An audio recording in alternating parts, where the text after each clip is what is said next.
Welcome to Talking Tactics, a show about insights and the results they ignite. I'm Safy Stevenson, a brand strategist and cultural analyst in the wonderful world of marketing. And every other week, I dig into the aha moments that changed everything for a higher education marketer. Each episode of Talking Tactics starts with an insight, following it from observation to action that created measurable results. We're talking about the breakthrough moments that happen with scrappy resources, and sometimes we'll even explore the tactics that, crashed and burned, because there's also value in trial and error. Your next innovative idea might be hiding in your data, your hallway conversations, or your own gut instinct. So let's get to it. Welcome back to another episode of Talking Tactics. And let me tell you, if you hate buzzwords but love hot takes, this is the episode for you, my friends. So in the studio today, I have John Gorman, founder and principal of St. Orange. And we are talking about one of the biggest, most annoying buzzwords that I think is going to be the word of 2026 from a marketing perspective. No one's easing up on it. But I couldn't think of anybody better than to have John in the studio with us today. Welcome, John. Thank you so much for having me, Safy. It's a pleasure to be here with you. And so our big buzzword for the year is storytelling. Jazz hands all around. And to be honest, if there's anybody who has the credentials to talk about storytelling and creativity, it is John. And John, before we get started though, tell us a little bit about what you do over at St. Orange. Sure. St. Orange is a creative studio / international strategy house. What we do here is teach brands how to appeal to culture, how to tell stories that resonate, and how to show up and be less beige and less evil. Ooh. a service that is in high need these days. Absolutely. We need less evil and we need less Pantone color of the last year. So as we're kind of going in, right? So everybody is suddenly hiring for storytellers. We saw the articles pop up. We have Forbes, the headline, 2026 is the year storytelling becomes a CMO's most profitable skill. We had Wall Street Journal talking about companies are desperately seeking storytellers. So in your view, John, what actually makes someone a great storyteller versus someone who can just write good? Great storytelling is a function of being able to maximize for reach, relevance, and resonance. You need to be able to captivate your audience in a way that is effective, efficient, and engaging. And what you do as you tell a story is you invite people into your word, have a fidelity to both the truth and the outcome, and do so in service of allowing a culture or a person to be more informed, more empowered, and more capable. So when we kind of are looking at all these headlines, and I know me and you on LinkedIn, we're always sharing like these crazy job descriptions like Chief Narrative Officer, Senior Storytelling Brand Script Writer, Flamethrower. People are using the terms like narrative, storytelling, copywriting interchangeably, but they're not the same. So how would you define storytelling versus something like narrative or copywriting? Sure. So not all storytellers are copywriters. Not all copywriters are storytellers. Storytelling can be in service of a narrative or not in service of a narrative. Mm-hmm. And not all copy ladders up to a narrative, and not all narrative ladders up to storytelling. So let's break that down. How are they different? So narrative is a continuation function. It is a story in service of a broader story. It is a piece of your corner of the story of us and how you continually show up in ways that are both story related and merely narrative related. Mhm. So if we talk about things like the moral arc of history, or if we talk about things like canon or lore, right? Those are all narrative. Storytelling doesn't necessarily need to be in service of a narrative.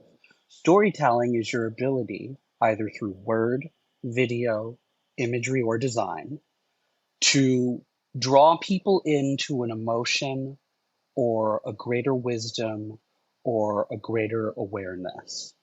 Being able to make people feel, think, and act differently after having experienced you. Copywriting is very generally the words in which populate story and narrative. Right. So as we think about higher education, as we think about the development of brand for higher ed, where do you see kind of like so we're my podcast, we're all focused on tactics for brand and marketing and being scrappy and thinking about all these things. If we're going into the year 2026, where storytelling is the most important skill someone can have, on a marketing and brand team, where do you see the gap in higher ed branding and marketing as it relates to like storytelling and narrative? Yeah, so when we talk about higher education storytelling, there's this broad sense that those stories are eerily similar to each other. If you've watched college football over the bowl season, the playoff, and so forth, you would see these 30, 60-second ads that Hmm. were all about the schools that were playing, the conferences that were playing. And if you had no access to the logos or no access to the color palettes, you would be so hard pressed to To tell figure out them who's who. apart. So hard pressed. And there's a reason for that. And there are two reasons, actually, why that happens. One is, like it or not, higher education is a business. It's a big business. Mhm. There are endowments at some schools that are greater than the annual GDPs of Central American countries.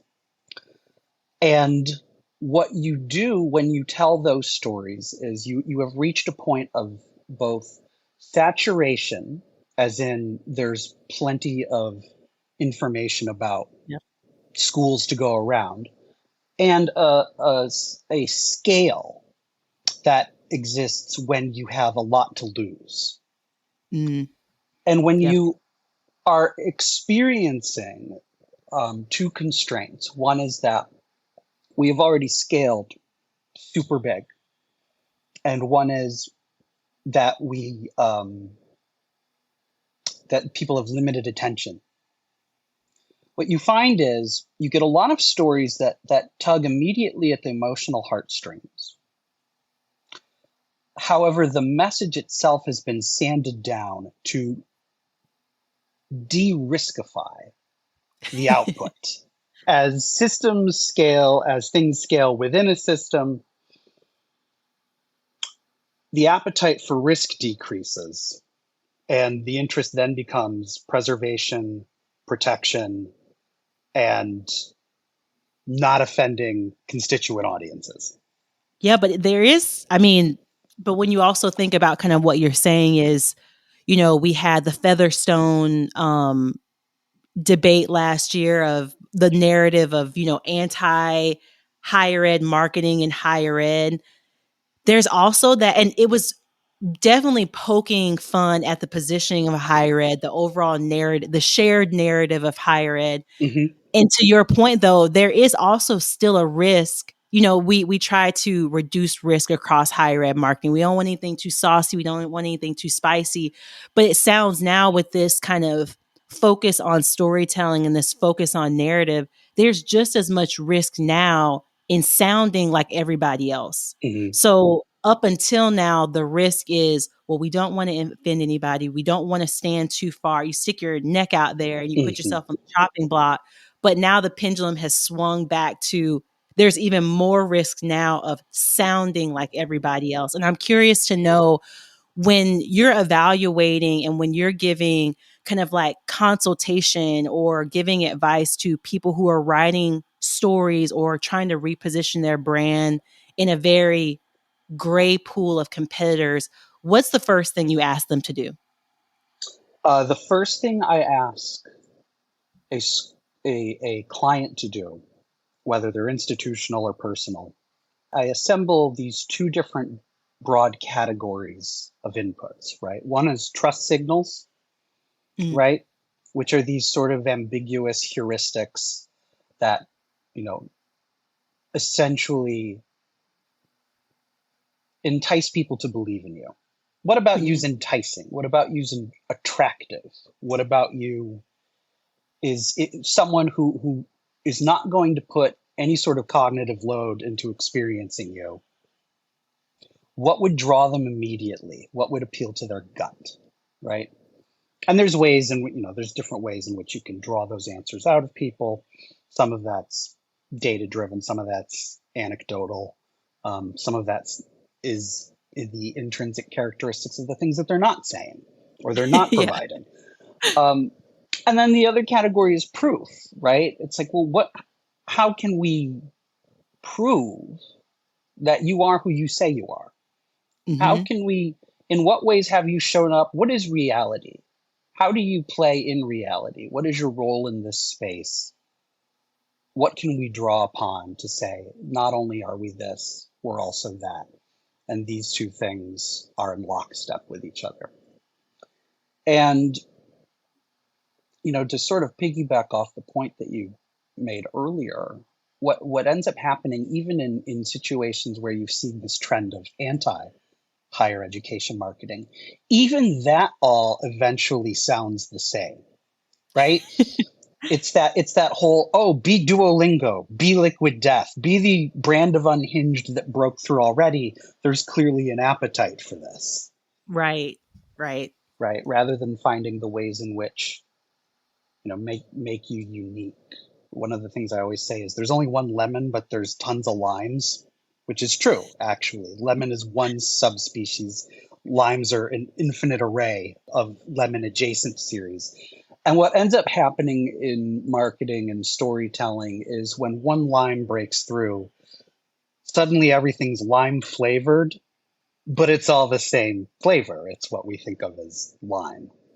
And I'm wondering, when you are thinking about, so for instance, I'm on a small higher education team, a small green team at a university that I don't have a big budget. I don't have a big brand studio.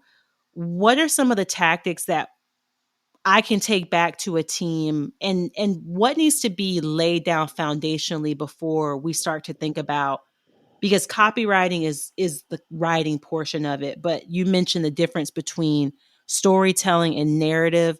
What does a green team need to know, or what tactics are important in making sure that those teams can actually build a story, build a narrative, and carry it through? Because I think that's the hard part, is sometimes, depending on the university size, depending on even just the talent and skill, some people are not coming into, they're in a seat where they're in charge of storytelling and narrative, but that's not their background. What's the best place to start there? One of my cardinal rules in how I operate is constraints drive creativity. Within every ecosystem, you have conditions, which is what exists, and constraints, which is what cannot.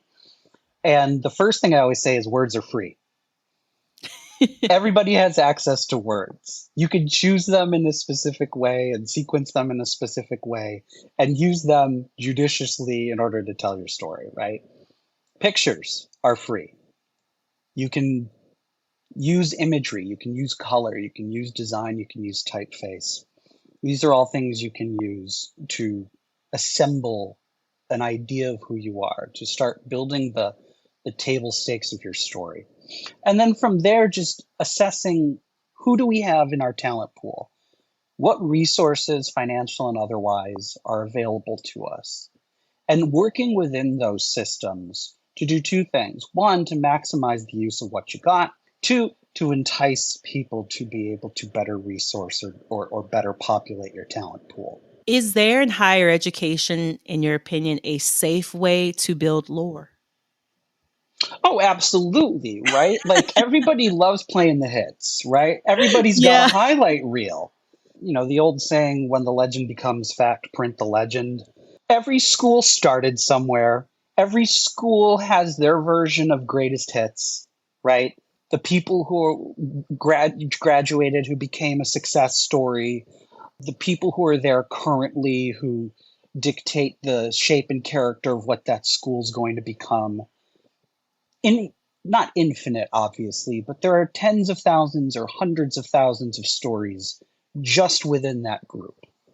And being able to arrange them thoughtfully, figure out what serves you versus what doesn't.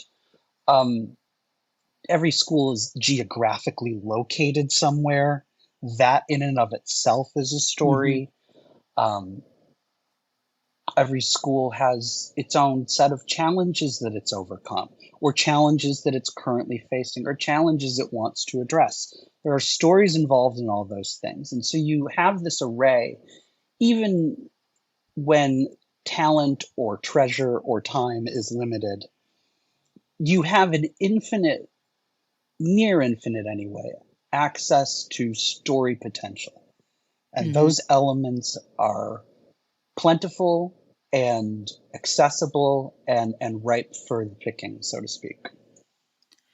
Going back to what you said earlier of higher education being a business, one of the hardest things to do in the seat as someone in charge of storytelling or creating narrative on campus is the quantification of storytelling. Mhm. What is the easiest way for a green team who says, hey, we want to invest more time in whatever it requires us to be more creative, whatever it requires us to tell better stories for our university?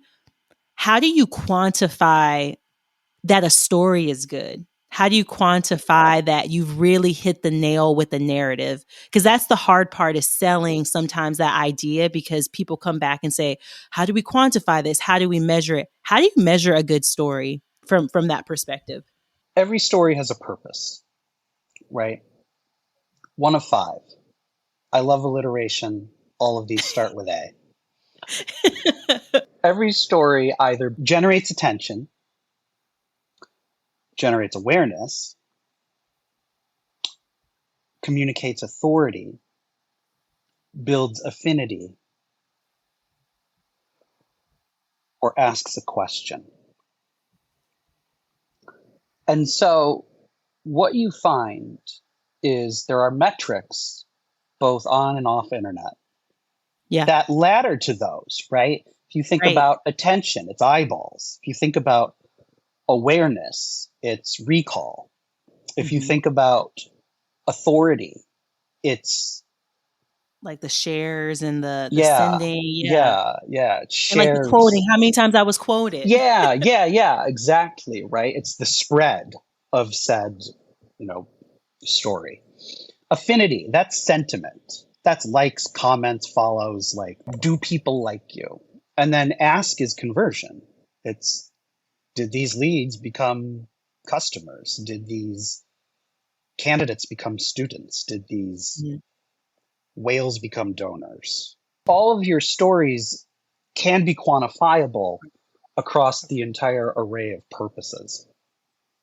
When you think about taking a risk from a storytelling perspective, what is important for higher ed marketers to have it? Like, they're going to their senior executive leadership with this storytelling campaign or this idea. And it's a little bit, as you said, we don't want to edit the creativity out of it, because once it gets all the pins in there, it's back to beige. What do folks need to have in place in order to have those conversations with executives to say, hey, this doesn't sound like anyone else. This sounds like a risk for us internally, but here is XYZ to show that this is a really great calculated risk in the storytelling that we're getting ready to do. Sure. So even risk can be quantified in a way. Sometimes, Yeah. sometimes in a way that involves hard numbers, sometimes in a way that involves sentiment. But to sort of set this up, how can you tell if you're taking a risk, and how do you know if the risk is worth taking? So there are different types of risk. There's intellectual risk, right? There's, have we done this before? Do we know we're even capable of doing this, right? Like Mhm. those sorts of risks run rampant. And then there's, have we told this story before? Then there's the emotional risk, which is a kind of discomfort, right? It's like, does seeing this worry me? Not in a way that's like, the human body can't tell the difference between anxiety and excitement. It's all the story we attach to it, right? And so it's like, You don't got to tell me. right, right. Does this make me feel a certain way? Do we run the risk of making people feel a certain way? Do we know how they're going to feel when they see this, right? That's an emotional risk. There's a financial risk, right? A risk of scale. It's like, well, are we investing more into this than we have before? Are we playing in a bigger sandbox than we've played before? Are we appearing in a location, digital or geographical, that we've never tried to appeal before? Are we speaking to different audiences, right? These are all different risks that you take. And what we find, at least when it comes to marketing and when it comes to storytelling, is sometimes the best stories to tell are the riskiest. Sometimes the safest stories to tell feel the riskiest. And so being able to assess that risk and evaluate not just potential downside, which again is what systems at scale do, but to evaluate for potential upside is important to include in the calculus so that you ensure that you're not sanding off all the sharp edges that make you unique and make you compelling. So I'm in my office. I just heard this episode and I want to start and figure out how I take storytelling to a new level at my university. What's the first step I take? The first step you take is you audit your existing stories. What's out there? What's in the Mhm. market? What's played well? What have you done before? What is the sum total of what you've put out? And then how does that map to the sum total of how you're perceived? Is there a gap between essence and image? Is there a gap between what you've done and what you need? Is there a gap between what works and what you've done? And generally speaking, once you've done that, you get a really good lay of the land. You have a sense of your position, where you are, and your path, where you need to go.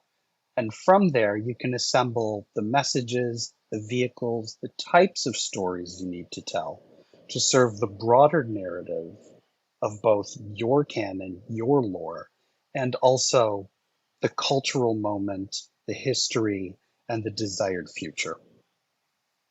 Awesome. Well, thank you, John, so much for your time today. This is storytelling, obviously, is one of my favorite things. And just to hear that that's kind of becoming a buzzword. And I was like, we need to protect storytelling immediately. What do we do?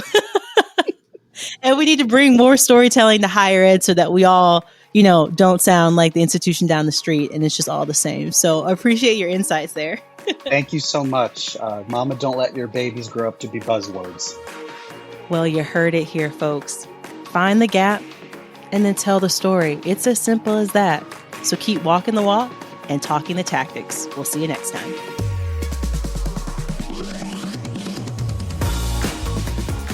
Thanks for listening to Talking Tactics. If you want to try out the tactics you heard on today's show, you get a full 10 from me. And I would love to hear about how you made them your own. You can find me by searching Safania, Safaniya,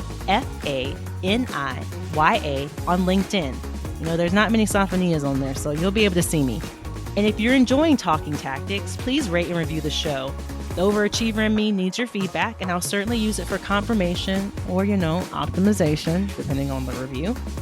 And finally, if you just can't get enough great podcasts, the Enrollify Podcast Network delivers with an amazing selection of other marketing and admissions-based podcasts just for you. Visit Enrollify.org and subscribe for all the latest details and content drops directly to your inbox. Enrollify is brought to you by Element 451, the digital workforce platform for higher ed. Learn more at element451.com. See you next time.